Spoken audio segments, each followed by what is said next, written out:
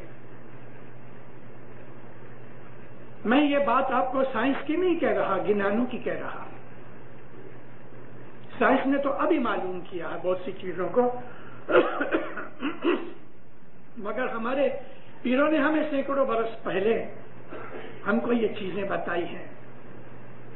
زمین کس طرح پیدا ہوئی اور زمین کس طرح ختم ہوگی، ہمارے پیروں نے گنانوں میں فرمایا ہے۔ ایک وقت آئے گا کہ آہستہ آہستہ یہ زمین سورج کے نزدیک جاتی رہی ہے، جاتی رہے گی، اور اس طرح سے ایک ایسے پوائنٹ کے اوپر پہنچے گی کہ یہ سورج زمین کو کھینچ لے گا۔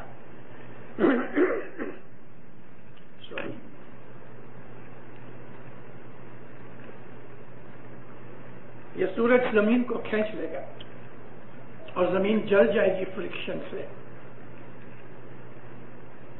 اسی طرح سے خدا نئی نئی دنیا بنا رہا ہے، نئے نئے سٹارز بنا رہا ہے، نئی نئی کریشن بنا رہا ہے، اور میں آپ کو یہ سمجھانا چاہتا ہوں سب باتیں کہہ کے کہ ہر چیز جو خدا بناتا ہے وہ ایک دن مٹ جاتی ہے۔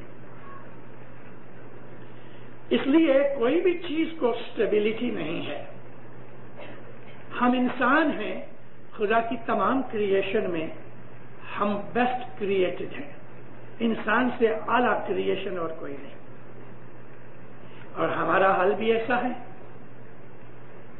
کہ جب ہم پیدا ہوتے ہیں 7-8 پاؤنڈ کا ہمارا وزن ہوتا ہے، پھر بڑھتے رہتے ہیں، آنکھیں بند ہوتی ہیں، مٹھیاں بند ہوتی ہیں، منہ بند ہوتا ہے، اس کو آواز دو تو سنتا نہیں، کان تو ہیں لیکن سنتا نہیں، آنکھیں ہیں لیکن دیکھتا نہیں، زبان ہے مگر بولتا نہیں، ہاتھ ہے لیکن پکڑنے کی طاقت نہیں، پاؤں بھی ہیں مگر نہیں چل سکتا، ہے پرفیکٹ انسان، مگر اس کے اندر ابھی تک وہ انسان کی جو ایڈوانسمنٹ ہے عمر کے اور بدن کے حساب سے اس کو دیری ہے۔ مہینے 1.5 مہینے کے بعد اس کی نظر ٹھہرتی ہے، 3-4 مہینے کے بعد وہ آوازیں رجسٹر کرتا ہے، ہوں کرتا ہے، 2-2 3-3 مہینے کی عمر کے بعد آہستہ آہستہ چیزوں کو پکڑنا لگتا ہے، رجسٹر کرتا ہے، ہنستا ہے، روتا ہے، اور برس ایک تک چلنے کے لائق ہو جاتا ہے، اور پھر یہ جوان ہوتا ہے، 20-25 برس کی عمر میں پرفیکٹ انسان بن گیا۔ کیا ختم ہو گیا اس کی ترقی؟ اس کی جو گروتھ تھی ختم ہو گئی؟ نہیں دیندارو، یہ تو بدن گرو ہوا اور ایک میچورٹی کی لائن پہ پہنچ کے جو بٹوین 18 اور 24 ایئرز ہوتے ہیں مرد کے لیے اور 16 to 22 عورتوں کے لیے ہوتی ہیں، یہ لائن آف میچورٹی ہو جاتی ہے۔ اس کے بعد بدن نہیں بڑھتا، لیکن برین ابھی نہیں بڑھا۔ 20-25 برس کی عمر تک برین کا جو سبسٹنس ہے وہ تو کمپلیٹ ہو گیا ماں کے پیٹ میں ہی، پھر بعد میں وہ ڈیولپ ہوتا ہے، انسان کا جو برین ہے وہ ڈبل سائز کا ہو جاتا ہے جوانی تک، لیکن گردن سے لے کے کمر تک یہ جو ٹورسو ہے یہ 3 گنا ہوتا ہے، اور کمر سے لے کے پاؤں تک 4 گنا بڑے ہوتے ہیں۔ یہ انسان کی ریشو ہے بڑھنے کی، گروتھ کی۔ یہ جنرل آئیڈیا ہے، بیماری ہو جائے تو اس میں فرق پڑ جائے گا، برین پھر بڑھتا رہتا ہے۔ برین خدا نے اپنی ساری جتنی بھی لیاقت تھی خدا کی، اس خدا تعالیٰ نے بہترین کریشن اگر کچھ کی ہے تو وہ ہیومن برین ہے۔ ہیومن برین کو سمجھنے کے لیے ہماری طاقت نہیں ہے۔ 300